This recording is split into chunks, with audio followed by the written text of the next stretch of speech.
নিজের দেশের অর্থনীতি যখন যাচ্ছে তাই অবস্থা, ঠিক তখনই পার্শ্ববর্তী দেশে আক্রমণ যেন চরম বিলাসিতা।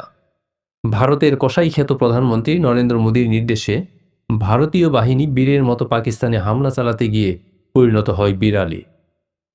হারাতে হয় অপ্রতিরোধ্য রাফাল যুদ্ধবিমান সহ অত্যাধুনিক কমপক্ষে ৬টি যুদ্ধবিমান।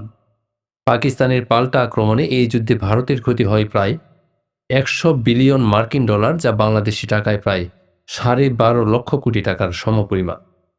এতেই যেন খেপেছেন ভারতীয়রা, রাস্তায় নেমেছেন মোদি বিরোধী আন্দোলনে। আন্দোলনকারীদের দমাতে পুলিশ লাঠিচার্জ, গুলিবর্ষণ করছে, এমনকি ধরপাকড়ও চালানো হচ্ছে দেশটির বিভিন্ন রাজ্যে।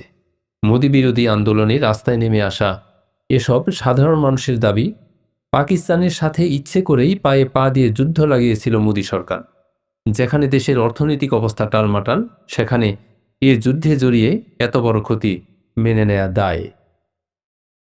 আন্দোলনকারীদের ভাষ্য, দেশের বর্তমান রিজার্ভের পরিমাণ ত্বরান্বিতে বেকার হয়ে পড়ে আছে কোটি কোটি যুবক, ৩ বেলা খাবার জোটে না অনেক সাধারণ মানুষের।